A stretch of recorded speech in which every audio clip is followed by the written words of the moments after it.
ہماری سابقہ جمعہ کی گفتگو آپ احباب کے ذہن میں ہوگی قرآن مجید اور رمضان المبارک کا جو تعلق ہے اس حوالے سے تھی۔ آج کی ہماری گفتگو دو حصوں پر تقسیم ہوگی۔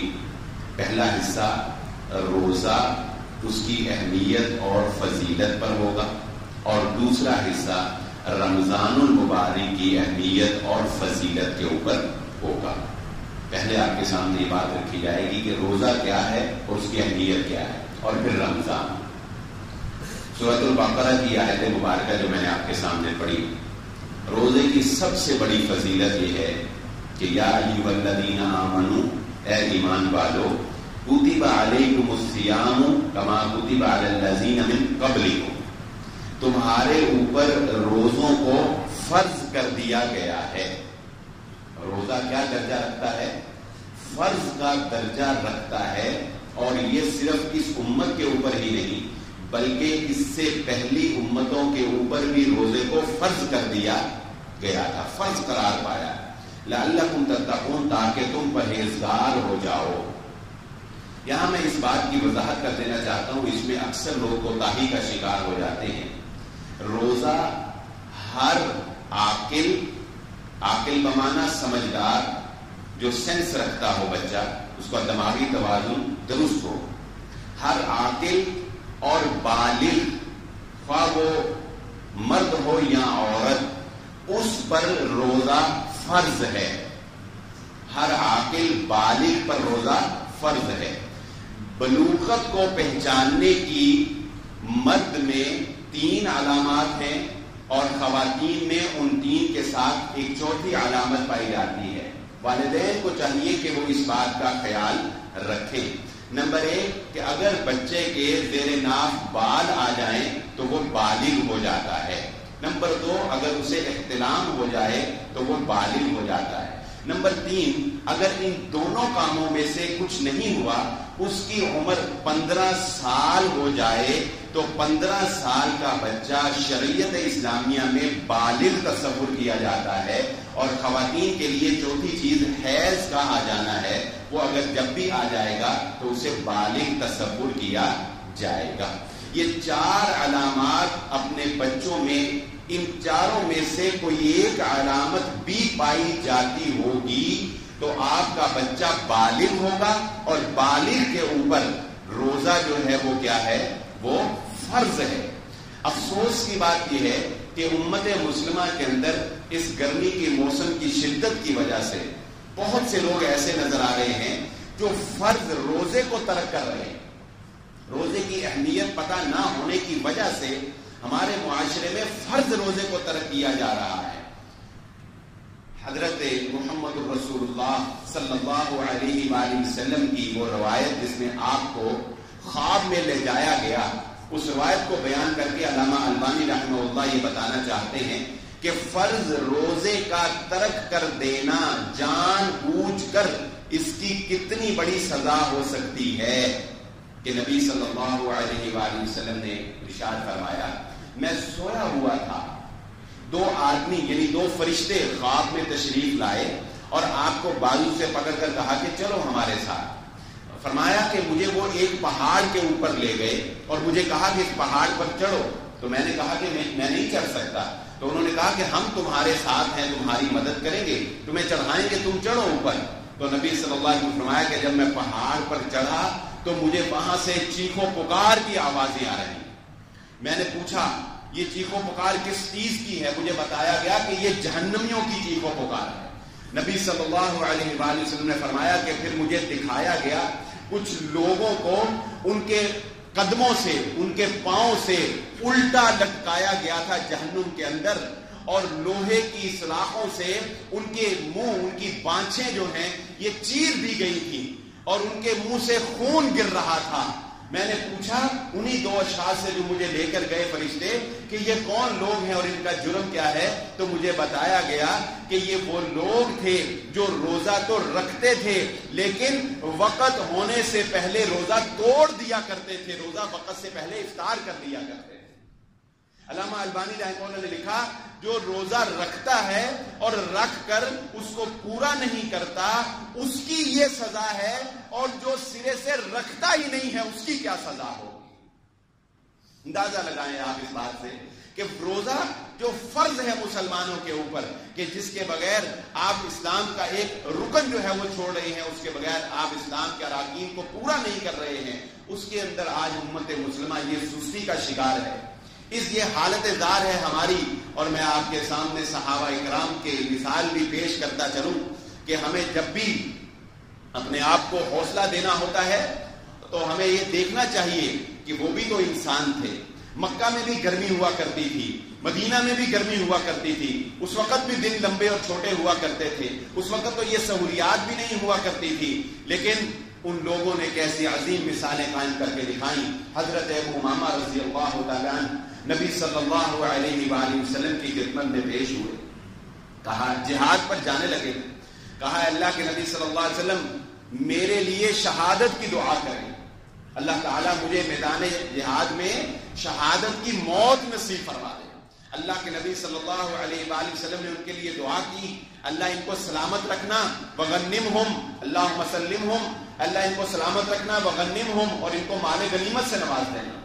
چنانچہ اسی طرح ہوا، انہوں نے غزوہ کیا، جنگ کی، اللہ تعالیٰ نے ان کو صحیح سلامت بھی رکھا، اور اللہ تعالیٰ نے ان کو مال غنیمت سے نواز دیا۔ واپس آئے، آ کر کہنے لگے، صحیح ابن حبان کے اندر روایت موجود ہے، واپس آ کر کہنے لگے اللہ کے نبی صلی اللہ علیہ وسلم آپ سے میں نے یہ دعا کی تھی، شہادت کی، چلیں آپ نے میرے لیے سلامتی کی اور میرے لیے غنیمت کی دعا کر دی، اب مجھے کوئی ایسا عمل بتا دیں، اب مجھے کوئی ایسا طریقہ بتا دیں، کوئی ایسا کام بتا دیں کہ جس پر عمل کر کے میں جنت میں داخل ہو جاؤں۔ اللہ کے نبی صلی اللہ علیہ وسلم نے فرمایا تمہیں چاہیے کہ پھر روزوں کا اہتمام کیا کرو، کیونکہ روزے جیسا کوئی عمل نہیں ہے۔ روزوں، یہ فرضی روزوں کی بات نہیں کر رہے، نفلی روزوں کا اہتمام کیا کرو، فرض تو رکھنا ہی ہے۔ صحابہ اکرام نے، نبی صلی اللہ علیہ وسلم نے فرمایا تمہیں چاہیے کہ جنت میں جانا چاہتے ہو تو روزوں کا اہتمام کرو۔ اس کے بعد صحابہ کہتے ہیں کہ ہمارے درمیان یہ بات مشہور ہو گئی تھی کہ دن کے وقت اگر ابو امامہ کے گھر سے کھانا پکنے کا دھواں باہر آ رہا ہو تو سمجھ لو کہ ابو امامہ کے گھر کوئی مہمان آیا ہے جس کی وجہ سے آج وہ روزہ نہیں رہ سکے۔ اس قدر اہتمام، اتنے روزہ رکھنے شروع کر دیے کہ یہ مشہور ہو گیا کہ گھر میں کھانا دن کے وقت تب ہی پکے گا، ابو امامہ کی چمنی سے دھواں تب ہی نکلے گا جب ابو امامہ کے گھر کوئی مہمان آیا ہوگا۔ یہ ان عظیم لوگوں کا اہتمام تھا جو وہ روزے کے لیے کیا کرتے تھے۔ یہ روزے کی اہمیت کا اندازہ دلانے کے لیے یہ دو روایات جو ہے یہ آپ کے سامنے پیش کی ہیں، اور اس کی فضیلت کا کیا کہنا کہ اللہ رب العزت نے اس کے بارے میں تو یہ بات ارشاد فرما دی، الصوم لی وانا اجزی بہ۔ انسان اعمال کرتا ہے، اس کی جزا فرشتے لکھتے ہیں، انسان جو عمل کرتا ہے اس کو اس کی جزا ملتی ہے، اس کو اس کا ثواب ملتا ہے، مگر اللہ فرماتے ہیں روزہ میرا بندہ میرے لیے رکھتا ہے اور اس کی جزا بھی اس کو میں خود دینے والا ہوں۔ یہ تو نہیں پتا کہ جزا کیا ہوگی، کیسے ہوگی، وہ کیسے دے گا، کیفیت کا تو ہمیں پتا نہیں، ہم سمجھ بھی نہیں سکتے، لیکن اس ناقص عقل سے کم از کم یہ بات میں اور آپ ضرور سمجھ سکتے ہیں کہ اللہ مالک الملک ہے، بادشاہوں کا بادشاہ ہے، اور ہم یہ جانتے ہیں کہ جب کوئی بادشاہ نوازتا ہے تو اپنی شایان شان ہی نوازا کرتا ہے۔ ہر انسان کی ایک شان ہوتی ہے، ہر بادشاہ کی ایک شان ہوتی ہے، اللہ کی بھی ایک شان ہے۔ تو اللہ اپنے روزے داروں کو یہ بات کہہ رہے ہیں میری خاطر تم نے روزہ رکھا، تم نے کھانا پینا چھوڑا، تم دکھا کر کھا پی سکتے تھے لیکن تمہیں کوئی روکنے والا نہیں تھا، لیکن تمہیں جس چیز نے روکا وہ میری حیا تھی کہ تم مجھ سے چھپ نہیں سکتے تھے، تم مجھ سے چھپ نہیں سکتے تھے، تم کہیں چلے جاتے میں تمہیں دیکھ رہا ہوتا تھا، اسی حیا نے تمہیں ہر چیز سے روکا، سو جب میرے پاس آؤ گے تو تمہیں اس کی جزا کیا خوب وہ میں ہی دوں گا۔ اور اسی روایت میں آگے فرمایا اللہ کے نبی صلی اللہ علیہ وسلم نے الصیام جنہ، کہ یہ روزہ یہ ڈھال ہے، یہ دو طرح سے ڈھال ہے، یہ دنیا میں گناہوں کی ڈھال ہے اور آخرت میں جہنم کی ڈھال ہے۔ دنیا میں گناہوں کی ڈھال کیسے ہے، اس کی وضاحت محمد الرسول اللہ صلی اللہ علیہ وسلم نے فرمائی کہ اگر تمہیں کوئی روزے کی حالت میں تمہارے ساتھ جھگڑا کرنے کی کوشش کرے، تمہارے ساتھ بد کلامی کرے، تمہیں برے بول دے یا تمہارے ساتھ کوئی نازیبا حرکت کرے، تو تمہیں آگے سے جواب نہیں دینا، تمہیں کہنا ہے میں روزے کی حالت میں، میرا روزہ ہے، میں تمہارے ساتھ لڑائی نہیں کر سکتا۔ اور اسی لیے اللہ کے نبی صلی اللہ علیہ وسلم نے فرمایا لخلوف فم یہ جو روزہ دار جب روزہ رکھتا ہے، لخلوف فم الصائم اطیب عند اللہ من ریح المسک، کہ روزہ دار جب روزہ رکھتا ہے اس کے معدہ میں ایک بدبو پیدا ہوتی ہے جو اس کے منہ سے آتی ہے، اس کے منہ سے آنے والی بدبو اللہ تعالی کو کستوری خوشبو سے بھی زیادہ پسندیدہ ہے۔ اللہ تعالی کے ہاں ظاہر کو تو دیکھا نہیں جاتا، اس کے ہاں تو باطن کو دیکھا جاتا ہے۔ تو جب تم روزہ رکھو اور تمہارے روزے کی وجہ سے تمہارے منہ سے بو آ جائے تو مت سمجھنا کہ وہ بو ہے، مت سمجھنا کہ وہ بدبو ہے۔ اللہ کو پوچھو، اللہ تمہیں یہ بتاتے ہیں اپنے نبی محمد صلی اللہ علیہ وسلم کے ذریعے کہ اللہ کو وہ بدبو اتنی پسند ہے کہ کستوری خوشبو سے بھی زیادہ اس کو محبوب کرتا ہے۔ اسی حدیث میں فرمایا للصائم فرحتان، کہ روزہ رکھنے والے کو دو خوشیاں نصیب ہوتی ہیں۔ ایک خوشی اس کو اس وقت ملتی ہے جب وہ روزہ افطار کرتا ہے، ذهب الظماء وابتلت العروق وثبت الاجر انشاءاللہ، جب خشک رگیں تر ہو جاتی ہیں، جب پیاس بجھ جاتی ہے، جب بھوک کو وہ ختم کرتا ہے، کتنی خوشی ہوتی ہے اس کو روزہ کھولتا ہے۔ فرمایا ایک خوشی تو اس کو دنیا میں تب ہوتی ہے جب روزہ کھولتا ہے، مگر اس خوشی کا کیا کہنا کہ جب روزہ دار قیامت کے دن اللہ سے ملے گا تو جو خوشی اس کو حاصل ہوگی۔ ایک خوشی دنیا کی دی ہے، ایک خوشی آخرت میں اللہ نے رکھ لی ہے۔ یہ اس شخص کے لیے ہے جو روزے کا اہتمام کرتا ہے، جو روزہ رکھتا ہے، جو اللہ کی خاطر روزہ رکھتا ہے۔ اور یہی کافی نہیں، محمد الرسول اللہ صلی اللہ علیہ وآلہ وسلم نے ارشاد فرمایا جو شخص اللہ کے راستے میں روزہ رکھتا ہے، اللہ تعالیٰ اس ایک روزے کی برکت سے، ایک روزے کی برکت سے جو انسان اللہ کی رضا کے لیے رکھتا ہے، اللہ تعالیٰ اپنے اس بندے کو جہنم کی آگ سے 70 سال کی مسافت کے برابر دور کر دیتا ہے۔ دور ہو جائے، اتنا دور کہ 70 سال سفر کیا جائے تو جتنا فاصلہ بنتا ہے اللہ تعالیٰ ایک روزے کی وجہ سے جو فی سبیل اللہ میں رکھا جاتا ہے انسان کو اتنی دوری جہنم سے عطا فرما دیتے ہیں۔ اور کیا چاہیے بندے کو کہ اس کو جنت مل جائے اور وہ جہنم سے بچ جائے۔ اسی لیے تو محمد الرسول اللہ صلی اللہ علیہ وآلہ وسلم نے ارشاد فرمایا اللہ تعالیٰ نے جنت کے اندر ایک خاص دروازہ رکھ دیا، اس کا نام باب الریان رکھ دیا، اور اس دروازے کا مقصد یہ رکھ دیا کہ اس دروازے میں سے میں قیامت کے روز جنت میں صرف ان لوگوں کو داخل کروں گا جو روزے دار ہوں گے۔ جنت کا ایک دروازہ، روزہ رکھنے والوں خوش ہو جاؤ، روزے داروں کو یہ نوید سناؤ، جو نہیں رکھتے ان کو بتاؤ، ان کو ترغیب دو اور ان کو ترغیب بھی دلاؤ کہ بتاؤ کہ تمہارے رب نے تمہارے لیے جنت کا ایک دروازہ ایسا رکھا ہے جس میں سے وہ کہتا ہے میں صرف اپنے ان بندوں کو داخل فرماؤں گا جنہوں نے روزے کا اہتمام کیا، جو روزے دار ہیں۔ نبی صلی اللہ علیہ وآلہ وسلم نے فرمایا 3 بندوں کی دعا اللہ تعالیٰ رد نہیں فرماتے، 3 بندوں کی دعا اللہ تعالیٰ رد نہیں فرماتے۔ باپ کی دعا اس کے بیٹے کے حق میں، مسافر کی دعا اللہ تعالیٰ رد نہیں فرماتے، اور فرمایا روزے دار کی دعا اللہ تعالیٰ قبول فرماتے ہیں۔ من صام رمضان ایمانا واحتسابا غفر له ما تقدم من ذنبه، اور یہی کافی نہیں، فرمایا جس نے رمضان المبارک کے اندر اہتمام کے ساتھ روزہ رکھا، خلوص نیت کے ساتھ، جس نے رمضان کے روزے کا اہتمام کیا، اللہ تعالیٰ اس کے سابقہ تمام گناہوں کو معاف فرما دیتے۔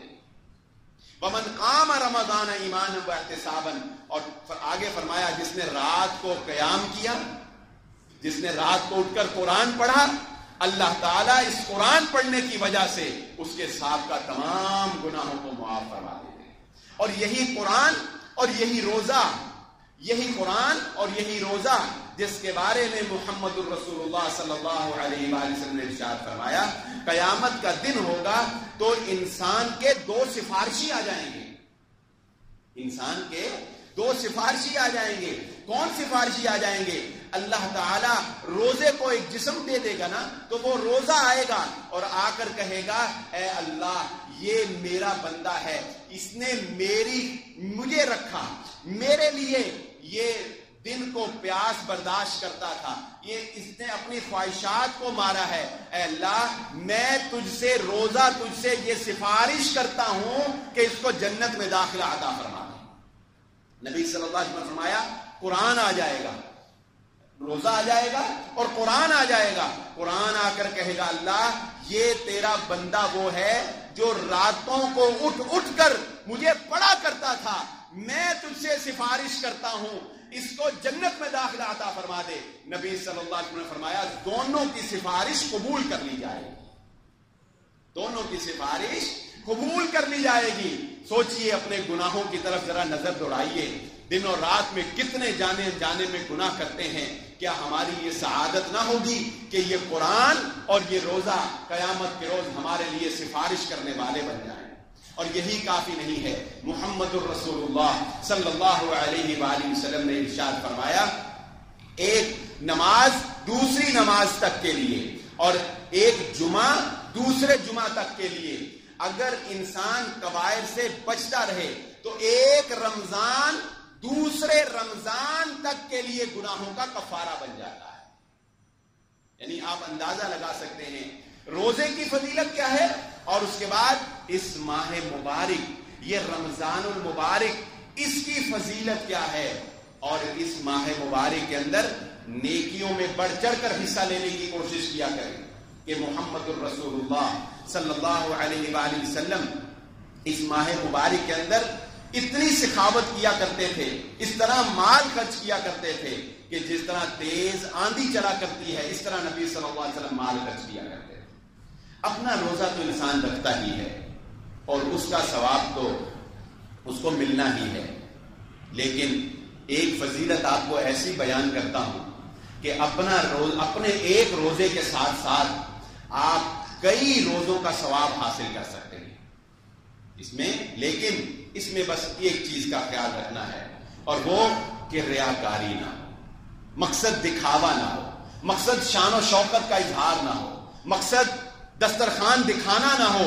تو محمد الرسول اللہ صلی اللہ علیہ وآلہ وسلم نے ارشاد فرمایا جو مسلمان کسی دوسرے مسلمان کا روزہ کھلواتا ہے اللہ تعالیٰ افطاری کروانے والے کو اس روزہ رکھنے والے کے برابر بغیر کوئی کمی کیے پورا ثواب عطا فرما دیتے۔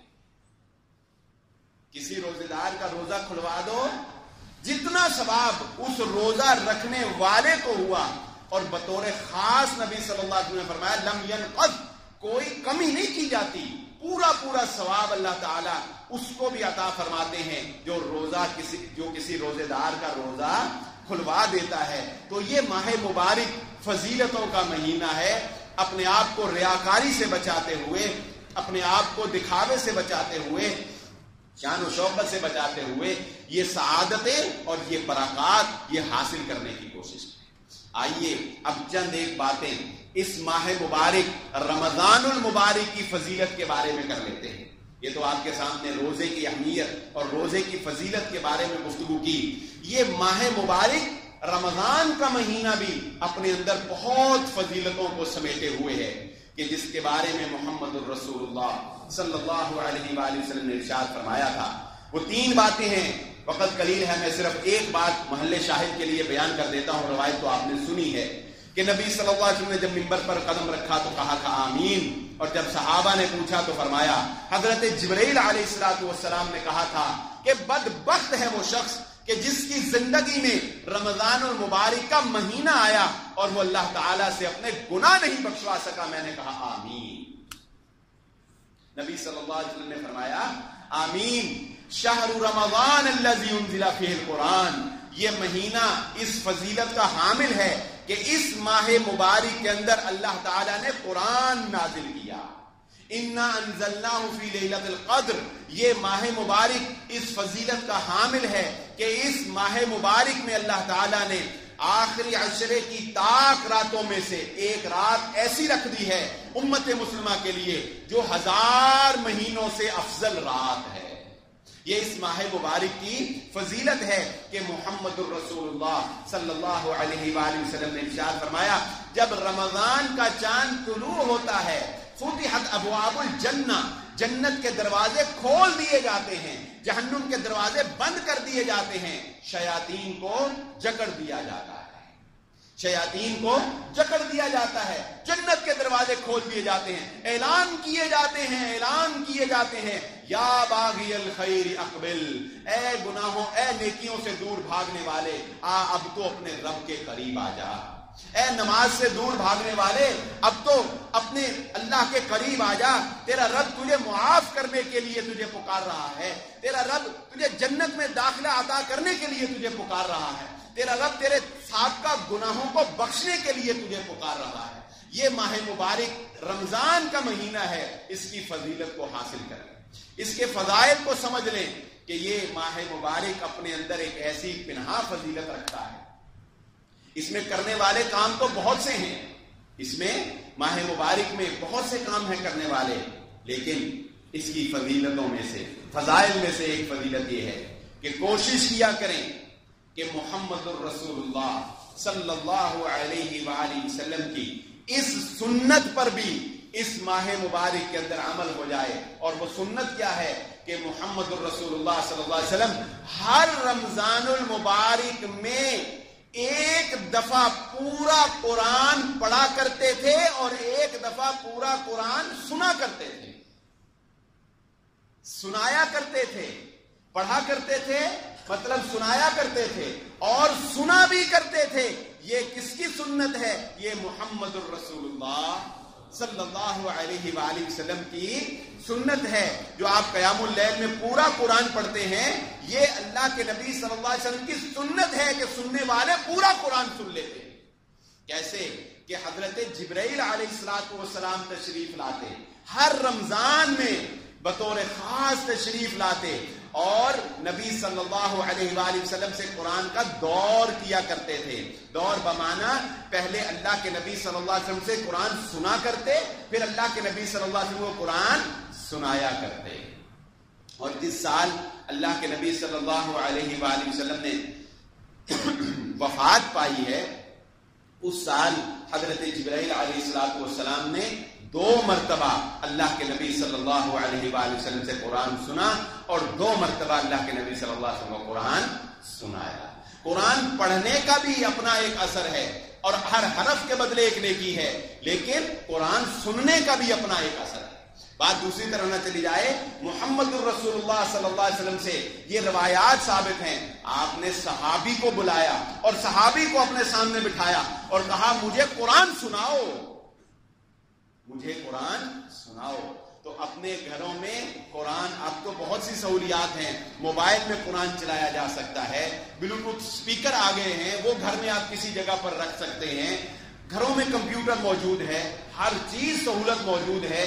گھر میں اس چیز کا اہتمام بھی کریں کہ جہاں گھر والے قرآن پڑھ رہے ہیں وہاں پورا قرآن سنا بھی جائے، کسی قاری کی آواز میں سنا جائے۔ اور یہاں پر میں یہ نشاندہی بھی کرتا چلوں، اس سننے کا ایک اور بہت بڑا فائدہ ہوتا ہے۔ اس سننے کا آپ کو ایک بہت بڑا فائدہ یہ ہوگا کہ جب آپ کسی قاری کا قرآن سنیں گے اور اس کے بعد جب اپنا قرآن پڑھیں گے تو آپ کو اندازہ بھی ہو جائے گا کہ آپ کے قرآن پڑھنے میں کون سی غلطیاں ہیں، آپ کے قرآن پڑھنے میں کون سی کمی ہے، کون سی خامی ہے۔ کیونکہ انسان عمر کے اس حصہ میں ہوتا ہے کہ وہ پڑھ نہیں سکتا، کسی قاری کے پاس جا نہیں سکتا، کوئی کلاس اٹینڈ نہیں کر سکتا، تو یہ موجودہ دور کی جدید سہولیات ہیں، ان سے فائدہ اٹھائیے۔ اس رمضان میں، ماہ مبارک میں قرآن سنیے، قرآن سنائیے، قرآن پڑھیے اور اپنا قرآن درست کر لیجیے۔ یہ میرے نبی محمد الرسول اللہ صلی اللہ علیہ وآلہ وسلم کی سنت ہے۔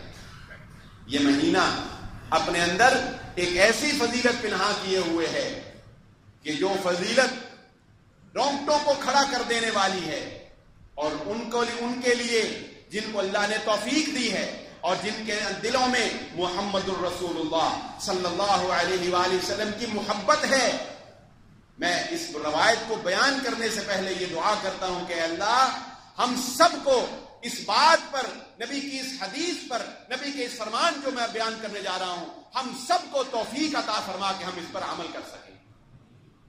ایک خاتون اللہ کے نبی صلی اللہ علیہ وآلہ وسلم حج سے واپس تشریف لائے، ایک خاتون کو دیکھا، اس کو پوچھا تو نے ہمارے ساتھ حج کیوں نہیں کیا، کیوں تو ہمارے ساتھ حج پر نہیں گئی؟ کہنے لگی اے اللہ کے نبی صلی اللہ علیہ وآلہ وسلم ہمارے پاس 2 ہی اونٹ ہیں، ایک ان بچوں کا باپ جو ہے وہ لے گیا حج پر، اور دوسرا ایک اونٹ تھا جس پر ہم نے پانی گھر کے لیے پانی لانا ہوتا تھا، ہمارے پاس کوئی سہولت نہیں تھی، اس وجہ سے میں آپ کے ساتھ حج کرنے کے لیے نہیں جا سکی۔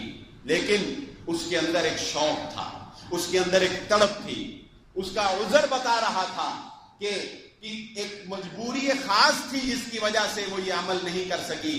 محمد الرسول اللہ صلی اللہ علیہ وآلہ وسلم نے اس کو یہ بات ارشاد فرما دی، جس کے بارے میں محدثین کی راجع موقف یہ ہے کہ یہ حکم عام ہے قیامت تک کے مسلمانوں کے لیے، کہ نبی صلی اللہ علیہ وسلم نے فرمایا اچھا اب جب تیری زندگی میں دوبارہ رمضان آئے گا تو اس رمضان میں عمرہ کر لینا، کیونکہ رمضان میں عمرہ کرنا ایسے ہی ہے جیسے کوئی میرے ساتھ حج کر لیتا ہے۔ صرف حج نہیں، فرمایا ایسے جیسے میرے ساتھ کوئی حج کر لیتا ہے۔ یہ فضیلت اللہ تعالی نے اس ماہ مبارک رمضان المبارک کو اللہ تعالی نے اس فضیلت سے نوازا جو محمد الرسول اللہ صلی اللہ علیہ وآلہ وسلم نے ہمیں بیان فرما دی۔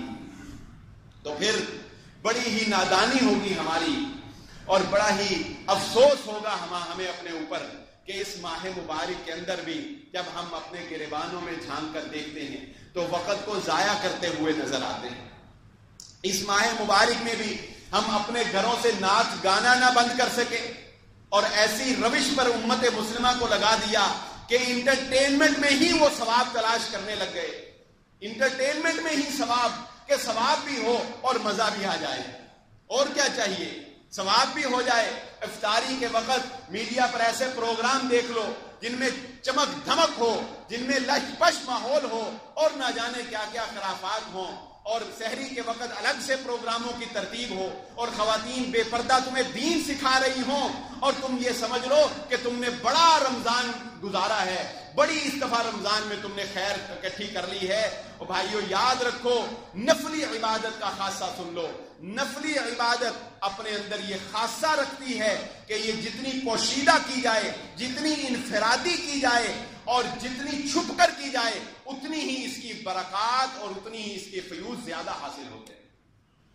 نفلی عبادت انفرادی، نفلی عبادت چھپ کر، نفلی عبادت گھر میں، نفلی عبادت جتنی پوشیدہ طریقے سے کی جائے یہ اتنا ہی اپنے اندر روحانی اثر رکھتی ہے، یہ اتنا ہی اپنے اندر ایک خیر رکھتی ہے کہ یہ نوافل ہیں جو ہماری کمیوں کوتاہیوں کو پورا کر دینے والے ہیں، یہ نوافل ہیں جو اللہ کے قرب کا باعث بننے والے ہیں۔ اس ماہ مبارک کو غفلت میں نہ گزاریں۔ روزہ فضیلت والا، رمضان فضیلت والا، قرآن فضیلت والا، اور ہم نادان، اور ہمیں بہکانے والا شیطان خیر کے راستوں سے نکال کر دوسرے راستوں کے اوپر لگا دینے والا، ہمیں ایسے ایسے عجیب درس دینے والا جس میں ریاکاری ہمارا عنصر بن جائے، جس میں دکھاوا ہمارا عنصر بن جائے، جس میں ہم ثواب بھی سمجھیں اور حقیقت میں ہم گناہ کما رہے ہیں۔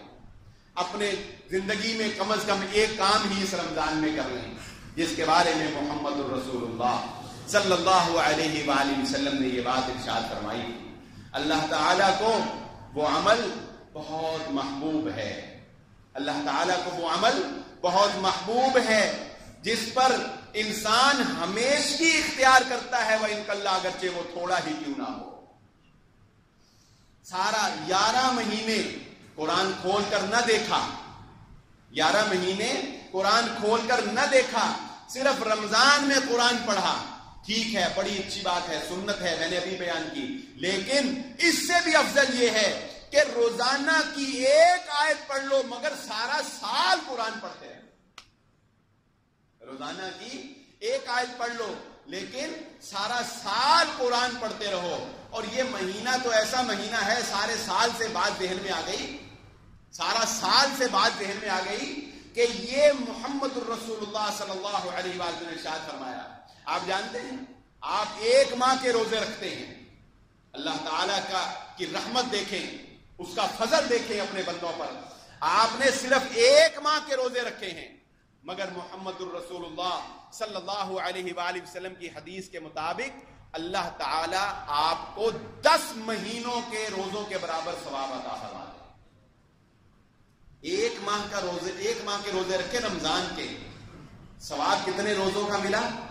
10 ماہ کے روزوں کے برابر. کس حدیث سے ریفرنس دے رہا ہوں کہ محمد الرسول اللہ صلی اللہ علیہ وسلم نے فرمایا جس نے ایک ماہ مبارک رمضان کے روزے رکھ لیے اور 6 روزے شوال کے رکھ لیے، گویا اس نے سارے سال کے روزے رکھ لیے. اور یہی کافی بھی. نفلی روزوں کو بھی آپ شامل کر لیں. جو شخص اللہ کے نبی صلی اللہ علیہ وسلم نے ارشاد فرمایا، آپ جانتے ہیں ایام البید 13، 14 اور 15 کے روزے نبی صلی اللہ علیہ وسلم رکھا کرتے تھے.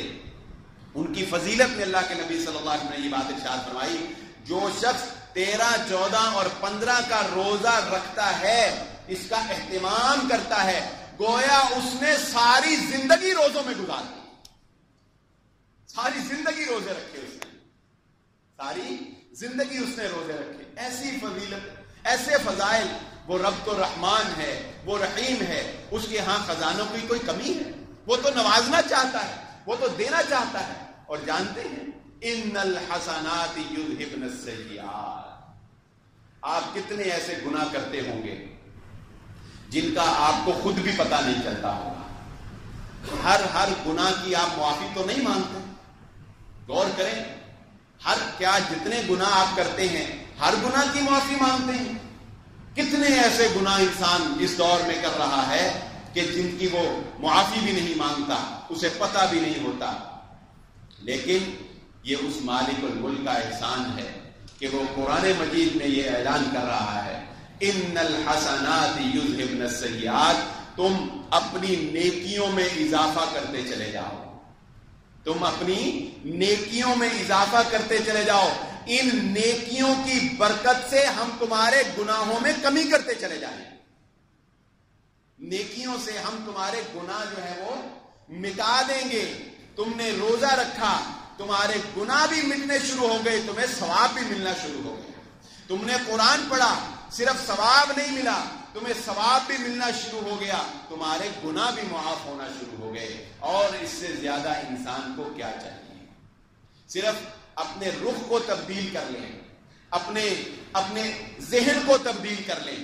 اور یہ فضیلت بھی اس ماہ مبارک میں ہم پا لیں کہ محمد الرسول اللہ صلی اللہ علیہ وآلہ وسلم نے ارشاد فرمایا، وہ قیامت کا دن اور ناکیوں سے بڑا ہوا دن.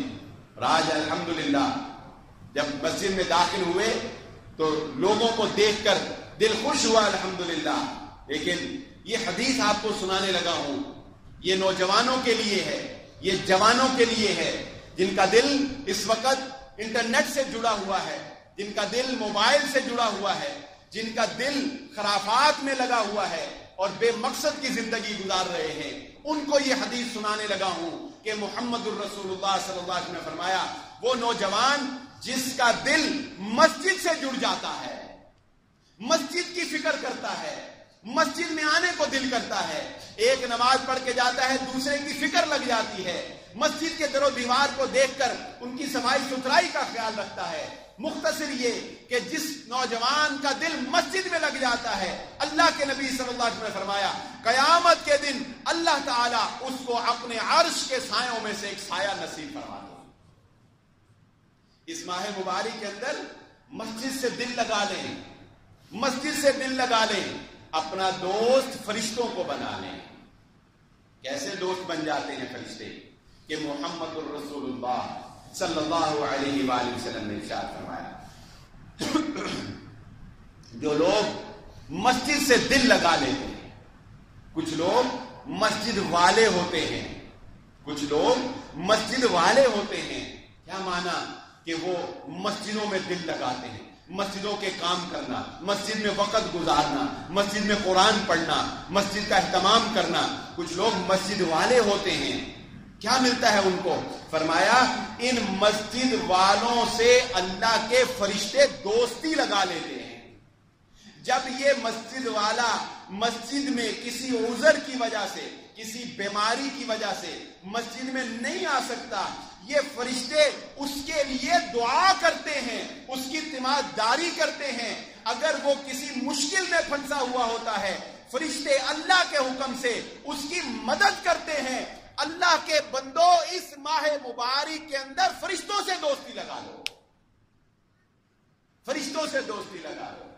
مسجد میں بیٹھو، فجر کے وقت آؤ، دیر تک بیٹھو، اشراق پڑھ کے جاؤ، چاچ پڑھو، اوابین پڑھو، نوافل کا اہتمام کرو، قرآن کثرت سے گھروں میں پڑھو، قرآن سنو اور قرآن سناؤ. مسجد میں دل لگا لو، اللہ کے عرش کے سائے میں بھی آ جاؤ، فرشتوں کو دوست بھی بنا لو. اللہ تعالیٰ سے دعا ہے اللہ مجھے اور آپ کو جو کہا اور جو سنا سمجھنے کی اور عمل کرنے کی توفیق عطا فرمائے.